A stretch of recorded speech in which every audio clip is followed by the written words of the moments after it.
we're going to be hitting a dearth any minute. I mean, you can look at this hive right here, and right now they're not really coming and going a lot. Hello friend, David Burns, good to be with you.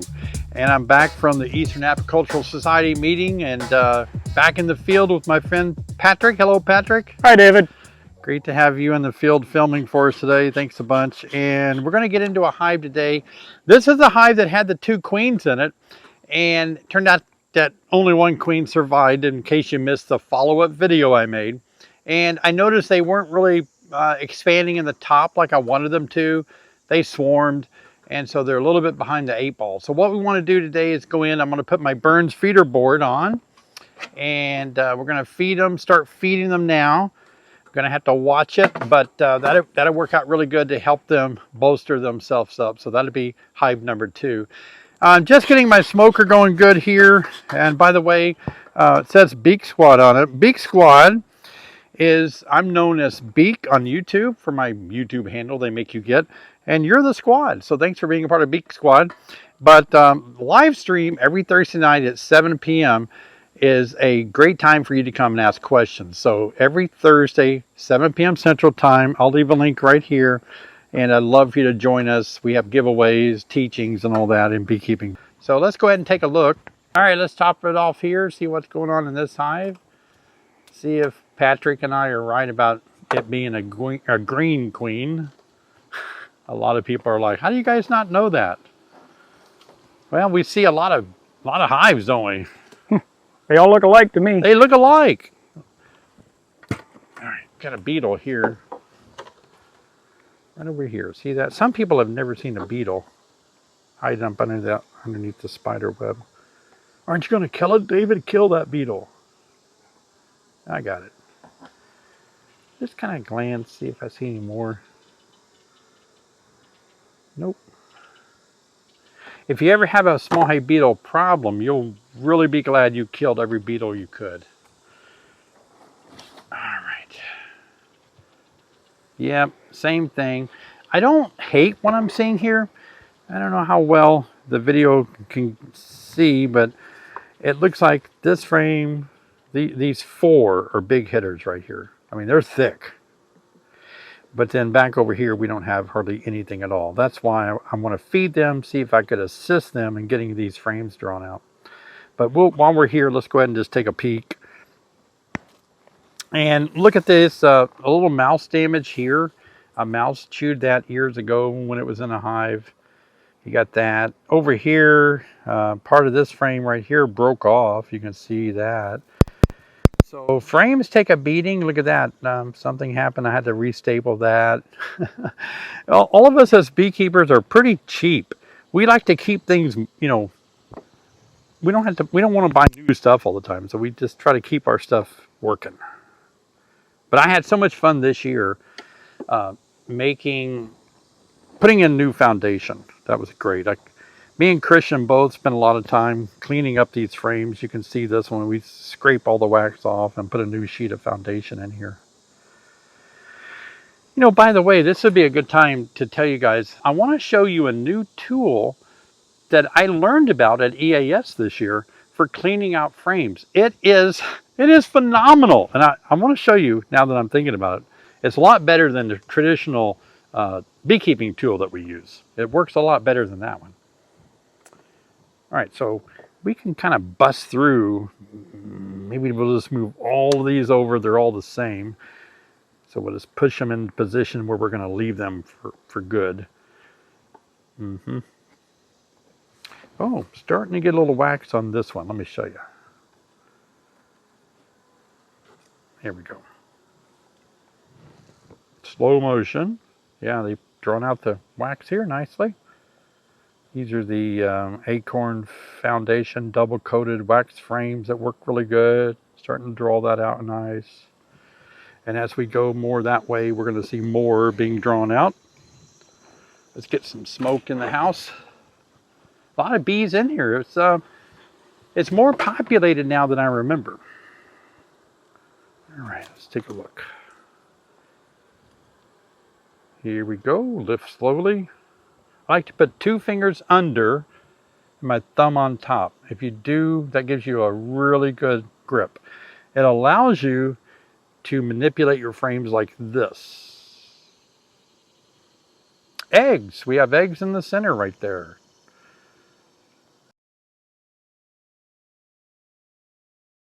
Be prepared a place for her to lay eggs. This hive is not honey bound because there's brood area where she can lay. And she took advantage of what they prepared for her there. Laid a bunch of brood and eggs on their surrounding cells.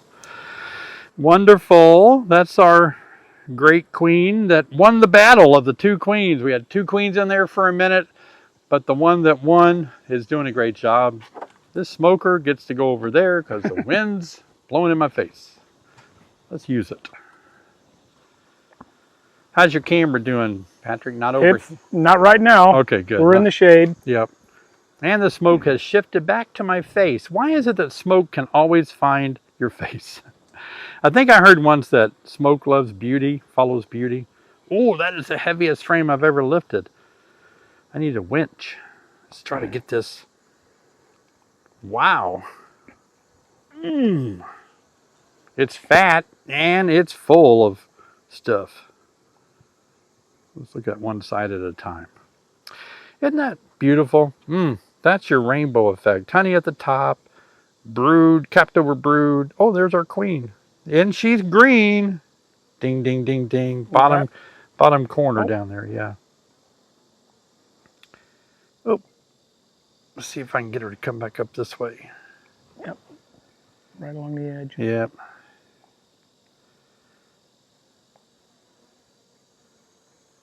She's coming my way. I can't see. Yep. Let me put this down so I don't smash her. She's on the bottom.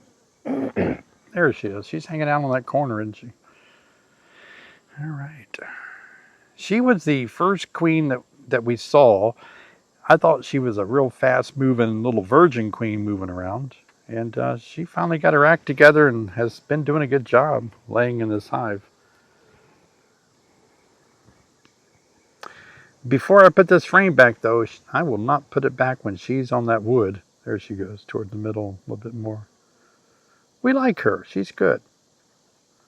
I guess we need to mark blue over her so we'll know she's a 2025.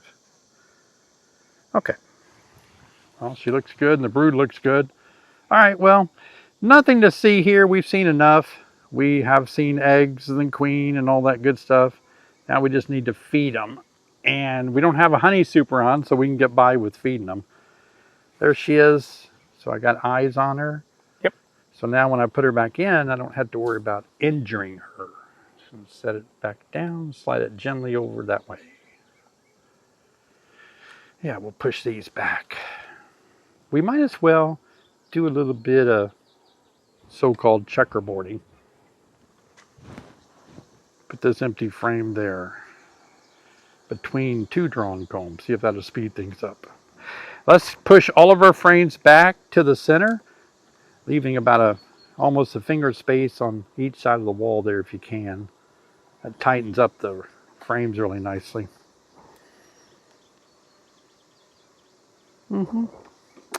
Now let's take our feeder board. Here it is.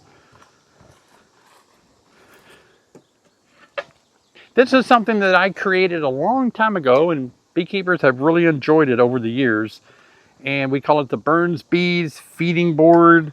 You set it on top of a hive like this.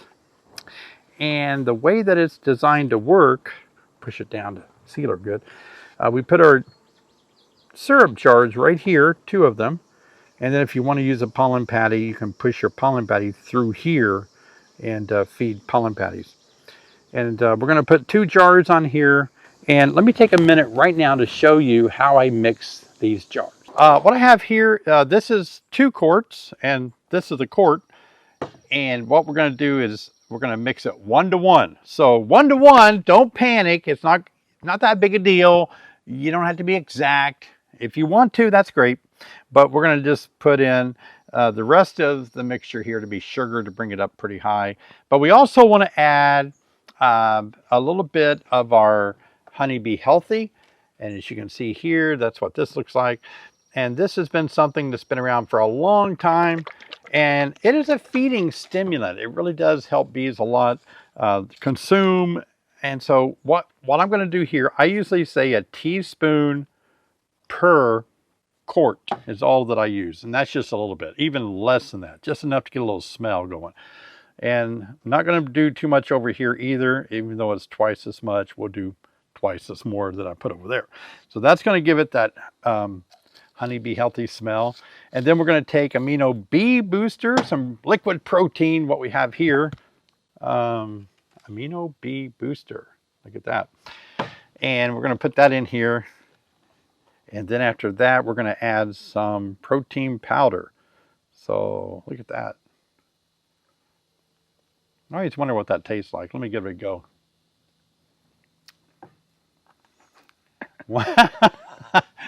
It's pretty tart. I could get to liking this actually. I like things that are tart. Sweet and sour stuff. That wasn't bad actually. Yeah. All right, so we got that in there, and we'll mix in our little liquids here. And then we got to mix in our protein powder. And I'm going to use a pinch. Those of you that are great cooks, you know what a pinch looks like. So if you really want to get technical, it's about a teaspoon. And that's not a teaspoon out of your drawer. That's a teaspoon measurement. And that's a little bit less, I think, than it's one in a silverware teaspoon. Alrighty. Let's see if this mixes. Sometimes the protein powder, it may clump up a little bit. Mine dissolved pretty good, and it turns it a little bit orange looking. And this is not anything new. I've been doing this for so long, maybe close to 2 decades, okay? So this works so nicely. All right, so what I like to do now is I'm just gonna pour this and kind of bring it up pretty close to the top. That way, when we put the lid on it, turn it upside down, it's gonna create a vacuum holding the water in, the sugar syrup in, but the bees will be able to actually put their proboscis through the little holes in the jar lids and get a hold of the food. I'm doing pretty good so far. Oh yeah, there we go. A little bit further, a little more. Let's do our other one, and we'll stir them up good. I've had these in here in recent videos this year. You can see these markings on it that I put.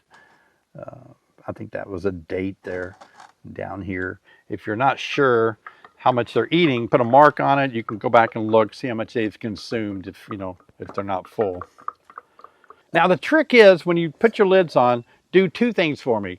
Make sure that this feels okay here, a little rough right there, because you won't get a good vacuum seal if any of this is not perfect. There's a little buildup there on that seal. There's a rubber gasket in here. You see that rubber gasket?